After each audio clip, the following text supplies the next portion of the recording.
A morte de Hassan Nasrallah, nesse cenário, foi interpretada pelo governo israelense como um símbolo de desmoronamento de seu principal inimigo imediato, o Hezbollah. Mas está longe de ser apenas uma questão de análise.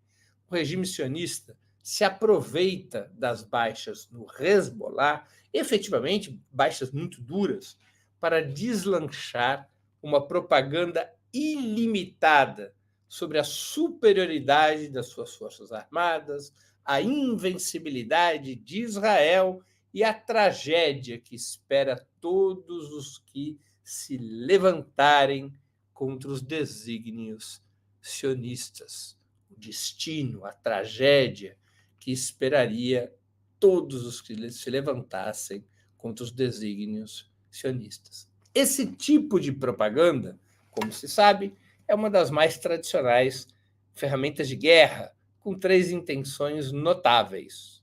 A primeira, unir e animar a base social do Estado agressor.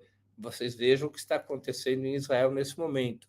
Netanyahu virou a correlação de forças. Nas pesquisas ele aparece já em primeiro lugar, caso as eleições fossem hoje. Aumentou sua base de sustentação. A maioria da sociedade israelense apoia o esforço de guerra no Líbano e passou a ser mais complacente com a estratégia de Netanyahu de massacrar os palestinos em Gaza, mesmo que isso coloque cada vez mais em risco a vida dos reféns. Então, esse é um objetivo desse tipo de propaganda: unir e animar a base social do Estado agressor. Outra intenção: apavorar e dividir os povos agredidos, fazer com que os povos agredidos se sintam enfrentando um inimigo invencível e que, portanto, não vale a pena lutar, porque esse inimigo não pode ser derrotado.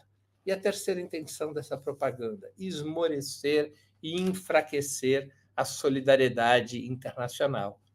Se nós ficamos apenas sofrendo, olhando para a rota de destruição provocada pelo Estado de Israel e passamos a considerar que as organizações da resistência palestina não têm condições de enfrentar o regime sionista, que está dado o massacre, que está dada a derrota do povo palestino e agora também do povo libanês, se nós nos deixamos imbuir por esse derrotismo, é evidente que a solidariedade internacional irá decair. Essa é outra. Essa é a terceira intenção desse tipo de propaganda de guerra exercido pelos Estados Unidos e também por seus aliados, particularmente pelos meios monopolistas de comunicação que narram a guerra a partir da versão do regime sionista. Vamos aqui olhar um pouco para a história, para combatermos esse pessimismo que está em curso. Não é a primeira vez que o regime sionista assassina o chefe máximo do Hezbollah. Seu antecessor, Abba al-Musavi, fundador da organização, foi morto em 16 de fevereiro de 1992, fulminado por mísseis atirados de um helicóptero israelense. Ao seu lado morreram a esposa, um filho de 5 anos e outros 4 acompanhantes.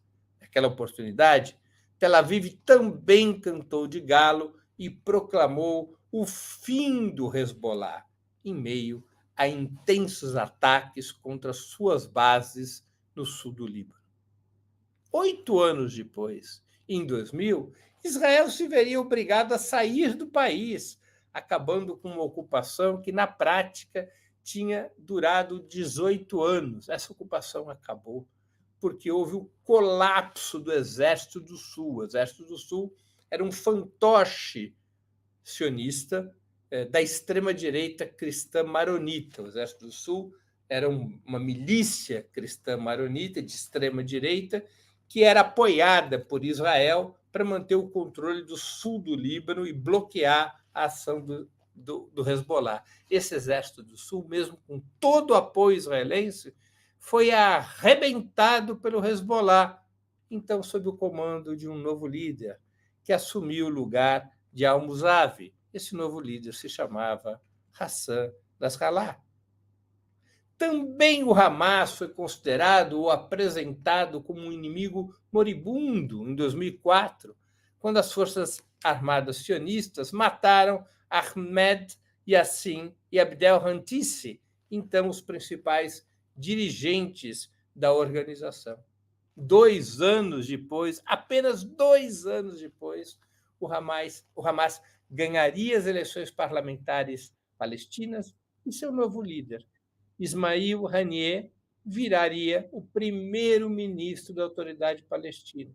Demitido do cargo em 2007 por pressão israelense e norte-americana, Haniyeh fortaleceria sua organização como governo legítimo de Gaza e uma força resistente capaz de ferir profundamente o regime sionista, como vimos em outubro do ano passado. Essas observações históricas, pessoal, não significam subestimar o que representa a morte de Nasrallah e dos demais comandantes. Em absoluto se pode subestimar o que significam essas mortes. Mas seria cair em um conto da carochinha dar por derrotada uma formação resistente tão enraizada no povo. Dar por derrotada porque essa organização perdeu dirigentes de relevância. Não acontece assim ao longo da história. Muitas organizações resistentes nos mais diversos continentes perderam seus dirigentes em combate, mas elas eram tão enraizadas no povo que, mesmo perdendo dirigentes, elas conseguiram se recompor, enfrentar e derrotar os seus inimigos. O Hezbollah, mais ainda do que o Hamas, é uma organização político-militar de massas, com mais de 65 mil combatentes treinados e experimentados, que teve destacadas provas de fogo nos últimos 40 anos, desde que foi fundada. O Hezbollah foi oficialmente fundado em 1985. Treinado e armado principalmente pelo Irã, o Hezbollah foi fundamental para forçar a retirada de Israel do Líbano em 2000, como eu já relatei, e para derrotar uma nova incursão sionista em 2006. Também foi decisivo o Hezbollah na guerra da Síria, tanto para derrotar o duvidoso Estado Islâmico, que jamais atirou sequer uma bolinha de ping-pong sobre Israel, quanto para dizimar os grupos opositores armados e financiados pelos Estados Unidos que pretendiam derrubar o governo Assad, aliado de Teherã e Moscou. O Hezbollah, portanto, tem uma trajetória de combates muito importante. O Hezbollah não pode ser subestimado. O Hezbollah não pode ser desprezado na sua força militar. Mesmo enfraquecido com as perdas que teve, com a morte de seus comandantes, o Hezbollah é uma estrutura muito sólida.